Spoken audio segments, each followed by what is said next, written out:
さてこの間ですね、大阪じゃない、神戸の三宮の、神戸阪急でのポップアップの帰りにですね、三宮の商店街のところの神倉に行きまして、それをそのラーメンを食べるところの一部始終見ながらだらだらと喋ろうと思います。ああ、うまい。これ私が食べてるのは唐揚げセット。ラーメンは普通の一番シンプルなラーメンに唐揚げが、4つほどですかね。それにライスがついているという、確か1200円ぐらいのセットですね。鎌倉、私久しぶりに食べました。とても久しぶりです。10時間ぶりの食事。鎌倉を食べると大阪の若手時代を本当に思い出します。若手時代ちょこちょこ食べてました。大阪心斎橋とか道頓堀とかに確かありましたので、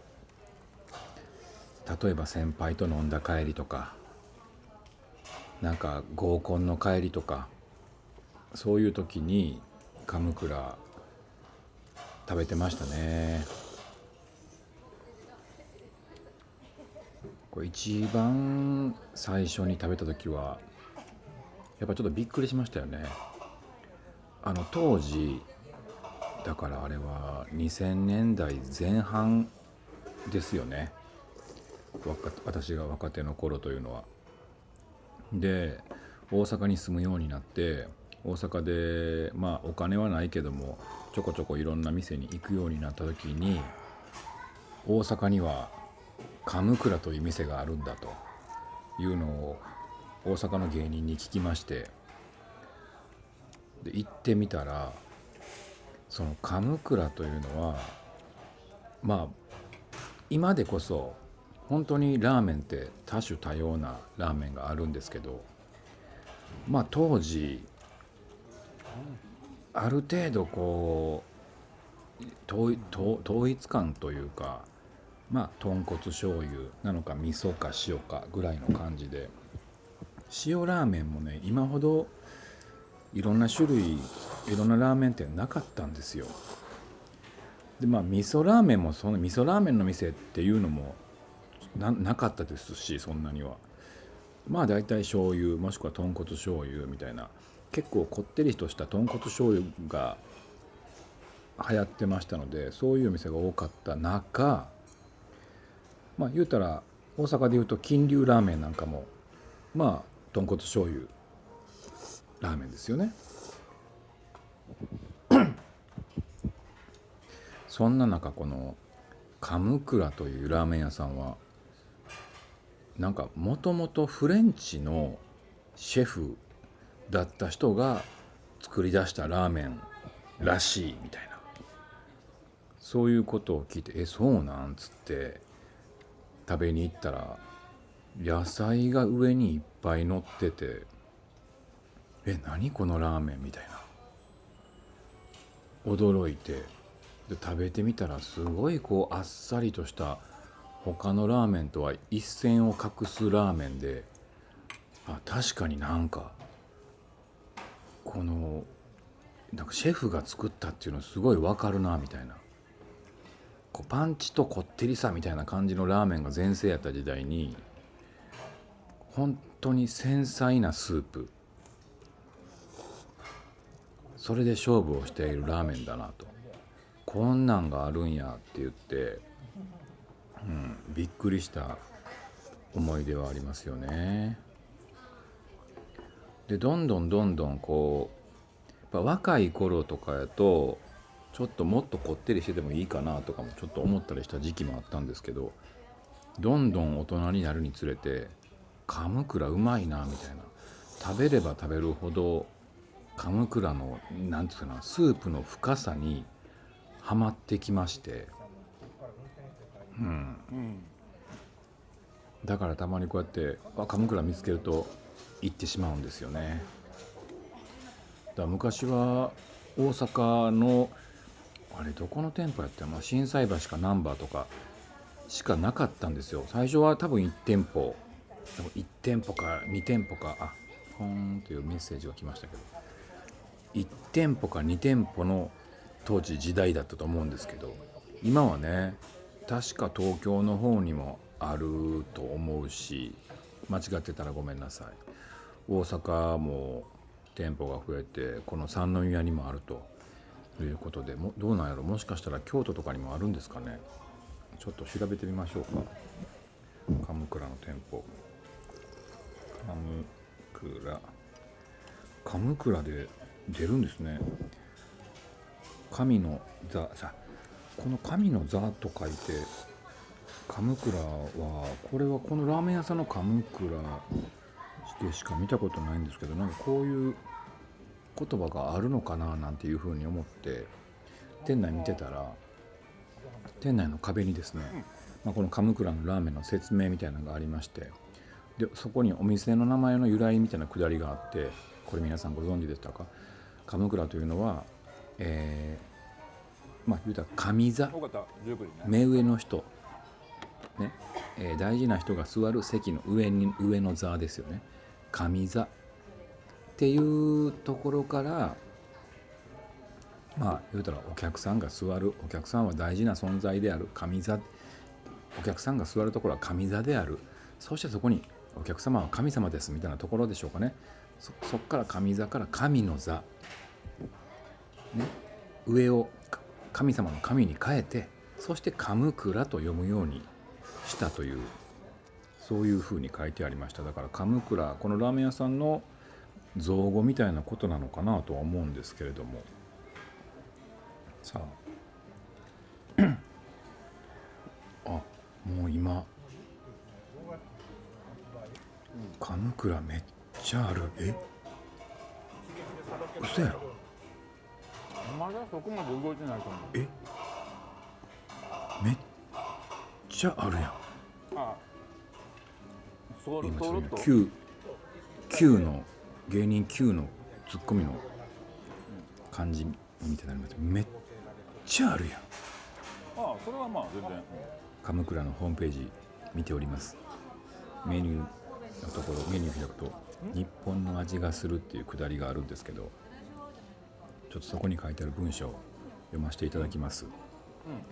この味は何だろう。白菜の旨味が染み込んだお出汁のような優しいスープ。初めて食べたのにずっと前から好きな味がする。このおもてなしは何だろう。元気なのに丁寧で心が満たされるサービス。マニュアルには縛られない人と人のつながりがある。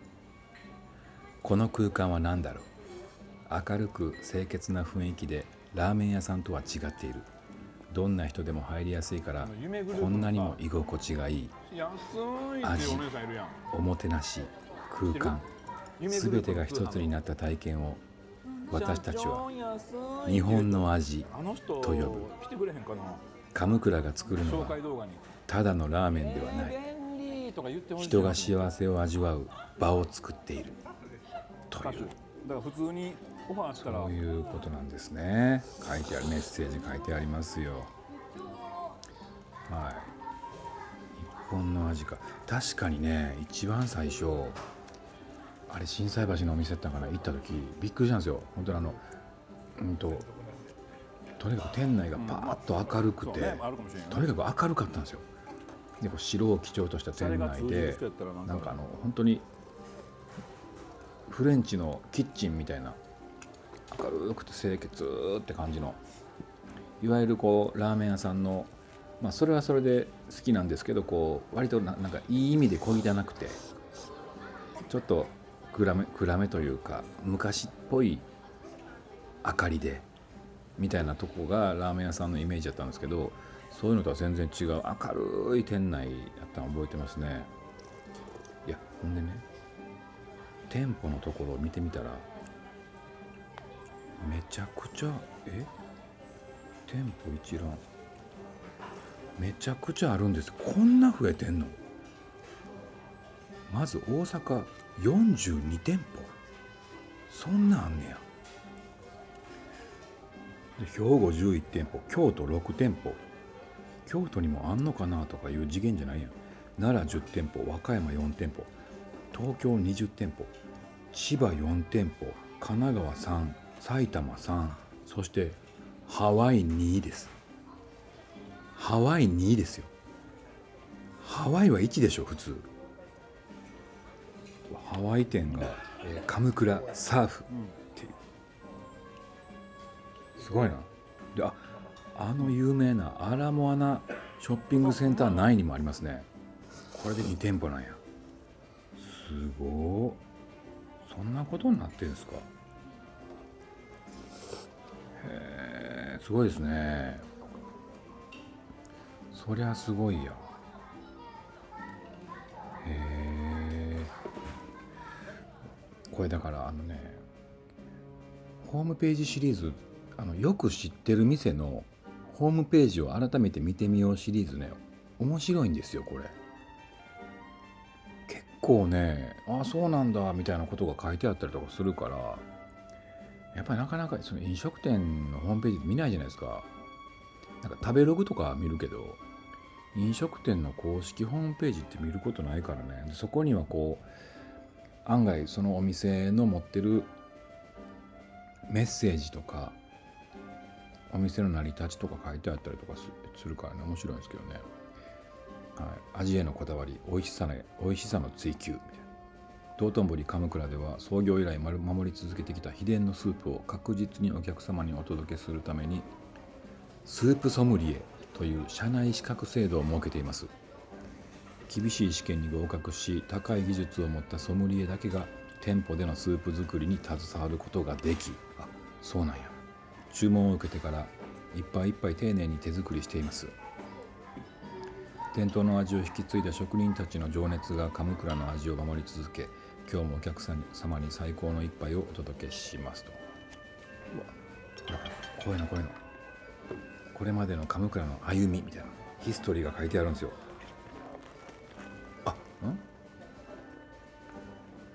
最初のスープとかどうなんやろ。黄金色に輝く門外不出のスープと長年受け継がれた秘伝のタレ。このスープとタレのレシピはオーナー一族の限られた人たちだけで管理され、門外不出となっております。口に含んだ時の味の広がり、飲み込んだ後味、お食事の後半でも美味しいと感じるスープ。それは本当にそう。それそうなんですよ。今見せたのは手ぬぐいでね、知り合いの人がやっている手ぬぐいブランドです。後で一時停止してブランド名とかよかったら見てください。すごくいい手ぬぐいを作ってはるところで、はい、そうなんです。それはそうと、そうカムクラのスープ、なんていうかな、繊細やから、そのね、最初の一杯から最後の一口まで、なんていうかな、飽きないんですよね。飽きが来ない、そんなスープですね。まさに書いてある。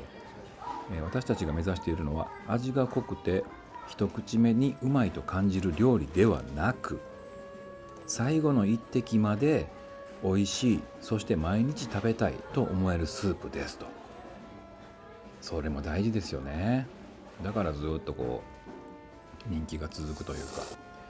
で、麺のこだわり、小麦の香り、つるつるとした喉越し、スープに絶妙に絡み合うように設計された中太ストレートの卵麺。